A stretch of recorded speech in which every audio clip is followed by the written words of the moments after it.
Pasó la primera fecha de este torneo clausura, debutaron Central y Newell's en el campeonato. Central empató el sábado en primer turno frente a Godoy Cruz en Arroyito. Newell's venció en Mendoza 2-1 a Independiente Rivadavia y bueno, es momento de empezar a analizar un poco lo que pasó en este arranque para los equipos rosarinos con suerte dispar, con resultados eh, disímiles. Tal vez fuera de la lógica los resultados finales de esta fecha, teniendo en cuenta que Central arrancaba de local con las ilusiones renovadas, con muchísima expectativa, con muchísima novedad alrededor de todo lo que se gestó por la llegada de Di María, por la llegada de Alejo Vélez, que incluso ambos fueron titulares ante un Godoy Cruz que no había hecho un buen semestre y que parecía un escollo accesible para la primera fecha central. Bueno, finalmente se le complicó más de la cuenta el partido al equipo de Ariel Holland. Newell's, por su parte, le tocó debutar el día domingo en una situación bastante compleja, porque no llegó bien Newell's al debut del torneo, y esto hay que decirlo, más allá de que terminó sacándolo a flote el equipo de Fabiani en el segundo tiempo del partido. Un debut complicado desde el armado del equipo para Fabiani, con un nivel que tuvo muchas bajas, entre jugadores suspendidos, entre también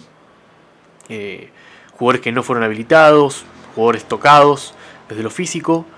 y la situación de Keylor Navas, que fue realmente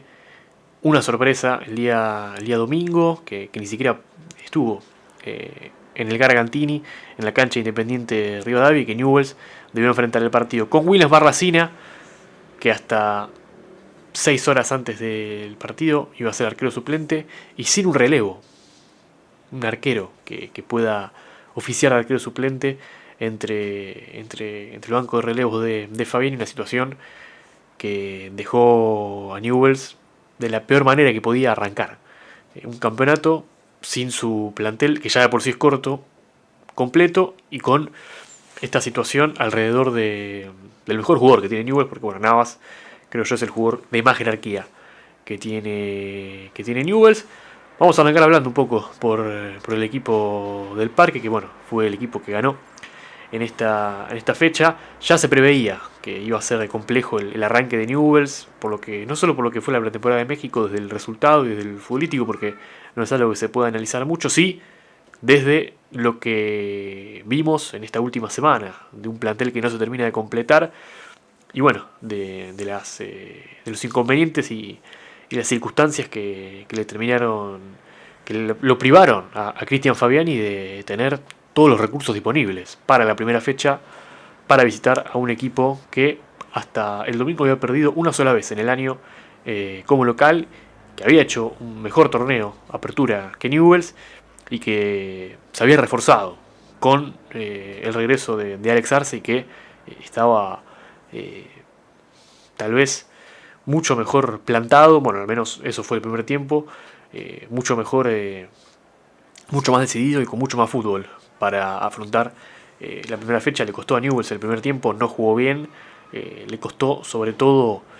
emparejar el partido por los costados, tuvo muchas libertades Villa, un jugador que Alfredo Berti lo ha convertido en su jugador sistema,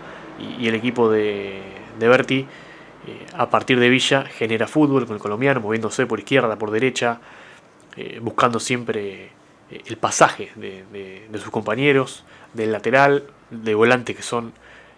muy profundos, y Newell's no lo pudo contener en el primer tiempo. Si bien es cierto que el gol de cabeza de Stuber viene en un tramo del partido en el que ya se jugaba mucho más en la mitad de la cancha, ya no había ese asedio del equipo de Berti que vimos en los primeros minutos, incluso ya había tenido algún remate Newell's contra el arco de Centurión. Lo cierto es que Independiente Rivadavia encontró con ese gol de cabeza de Stuber un corrimiento de marcas, una desatención defensiva, porque bueno, más allá de lo que uno puede hablar de todo lo que fue la previa del partido y del error de Barlacina, que bueno, ya se comentó, un error de concepto, un blooper del arquero de Newell's el domingo, hay futbolista Independiente Rivadavia, que ingresa al área totalmente libre de marca y cabecea al gol.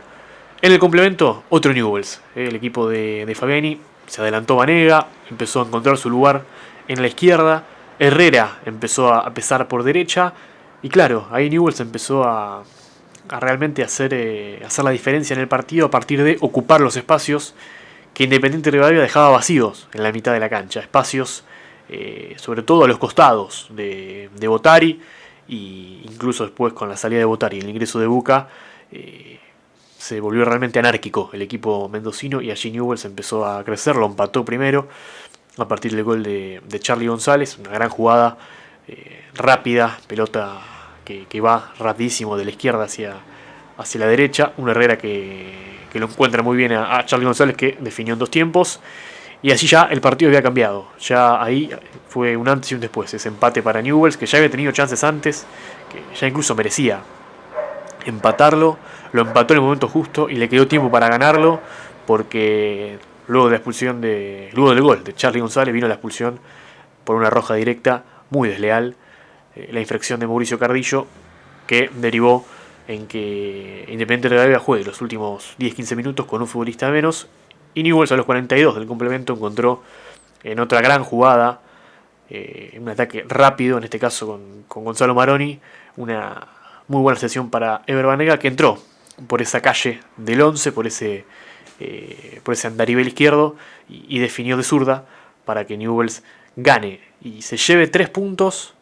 muy importantes para Newell's, por ser la primera fecha, por ser de visitante, por ser ante un equipo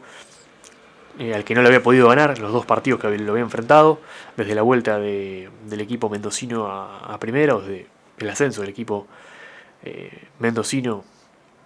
a primera, y sobre todo por lo que fue la previa. Fue un debut complicado para Newell's, era complicado si uno veía el fixture para el equipo de Fabiani, lo fue mucho más con todo lo que aconteció previo al partido y por cómo había sido el primer tiempo, porque para colmo a todo lo que le pasó a Newell's en la previa, a la cantidad de soldados que se le fueron cayendo a Fabiani, el primer tiempo de Newell's no hacía presagiar que pasara lo que pasó en el complemento, y era un triunfo. Es un triunfo que hasta Newell's se debía a sí mismo, ¿no? Poder ganar un partido en un registro diferente. Ganar un partido, bueno, de hecho, la estadística lo dice, ¿no? Hacía muchísimo tiempo que Newell's no daba vuelta a un resultado en el fútbol argentino, en el torneo local. Newell's se lo debía y lo consiguió, y es una victoria que tal vez pueda cambiar la mentalidad en el corto plazo para el equipo de Fabiani, un equipo que desde lo mental y lo anímico se ha hecho muy fuerte desde que está el técnico ex Riestra, pero cuando estos partidos se presentan de esta manera, cuando hasta es muy difícil, incluso porque era un partido hasta que incluso Fabiani podía intervenir desde los cambios y que eso no surtiera efecto, porque faltaban 5 o 6 nombres que para la idea de Fabiani son cruciales. Bueno, Newell's se repuso, ante todo le dio la vuelta al partido, lo hizo jugar mal Independiente Rivadavia, aprovechó los errores del equipo de Berti y termina ganando 3 puntos fundamentales para arrancar desde lo numérico, para arrancar con otro semblante y sobre todo para encarar lo que va a ser este segundo partido. Y ese fue un poco el partido, ¿no? Para Newell's. Así fue este arranque. La situación de Keylor Navas será un tema para dedicarle tal vez un video aparte. Es una situación que va mucho más allá de un resultado deportivo, en este caso del resultado del fin de semana. Tiempo ahora de hablar y de repasar un poco lo que fue el empate de Central, un resultado que sorprende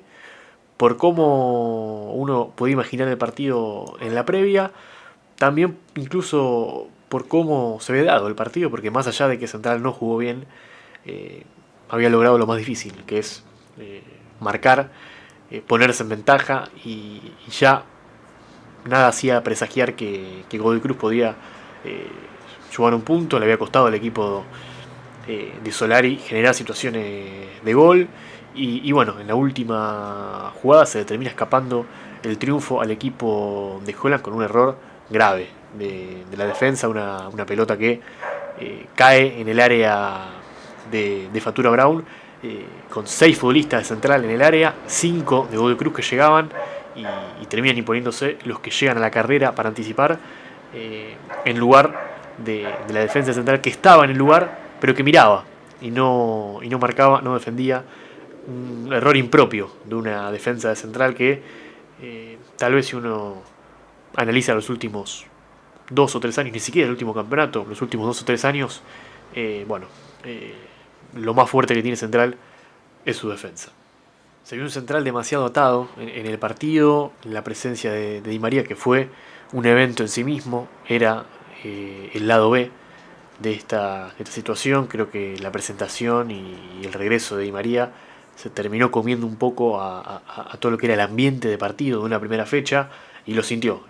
el equipo. Cuestiones que van más allá de lo futbolístico, que van mucho más allá de lo que se pueda planificar, y que tiene mucho que ver con lo anímico, con la energía que se percibe en la cancha. Estuve allí en el gigante de Arroyito, y se vio un Central bastante atado en la línea de lo que fue el partido con Unión. Es cierto que tuvo tal vez un equipo mucho más planeado, craneado, seteado para atacar, para ser ancho, con Di María por derecha, con Campás por izquierda, con O'Connor y Malcorra, que en la previa y arrancaron jugando como volantes interiores, tratando de ganarle la espalda a la mitad de la cancha de Godoy Cruz, y no pudo ganarle la partida. Central al tomba. En el primer tiempo el equipo de Solari se dedicó a estar pendiente a los duelos, a encimar a los futbolistas de Central, a presionar en la mitad de la cancha y a tratar de sorprender en alguna corrida con Santino Tino, con Altamira, a lo que no logró. Pero en la primera parte del plan, la de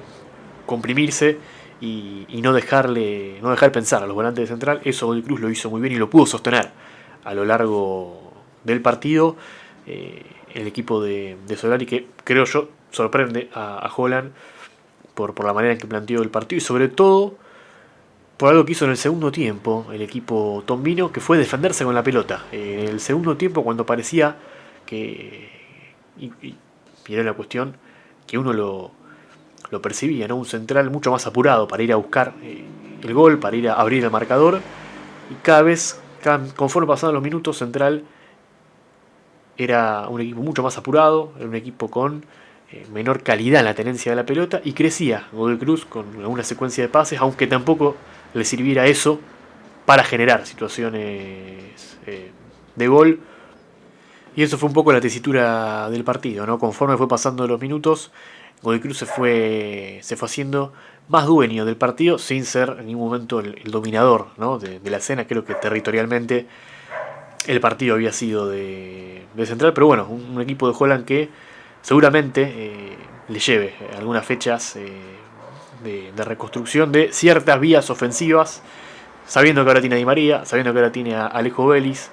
que por características Vélez muy distinto a Copetti, Di María muy distinto al resto. Eso obliga a adaptar cosas, y seguramente en esa búsqueda tal vez puedan verse partidos como el que tuvo Central el último fin de semana en Arroyito. Bueno, después de cuestiones de penal, no vi penal sobre Alejo Vélez. Creo que eso más o menos hay un consenso. Sí es cierto que podría haber cobrado Dóvalo la falta que le hacen a Ángel Di María minutos antes, en el costado izquierdo del arco, que da ajeno a una jugada en la que Di María estaba de espaldas y le lo termina tocando, si no me equivoco, es Juan Morán, el futbolista de Godoy Cruz. Más allá de eso, más allá de lo que fue el arbitraje de Dóvalo, que para mí fue un mal arbitraje, no fue bueno el partido de Central, y tampoco tuvo ese guiño de la suerte para terminar llevándose el partido. Y hasta allí un poco mi análisis de lo que fue esta primera fecha del clausura para Newell's, para Central, con el triunfo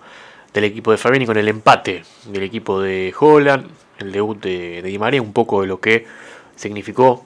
la baja de Navas el domingo para Newell's.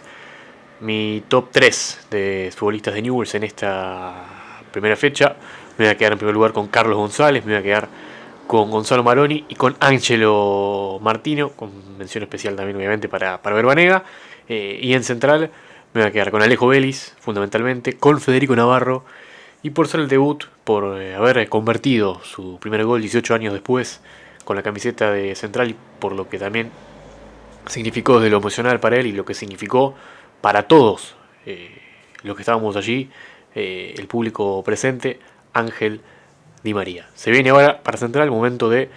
visitar a Lanús y para Newell's el momento de recibir a Banfield en lo que sigue del torneo de apertura, pero eso será otra historia. Muchas gracias.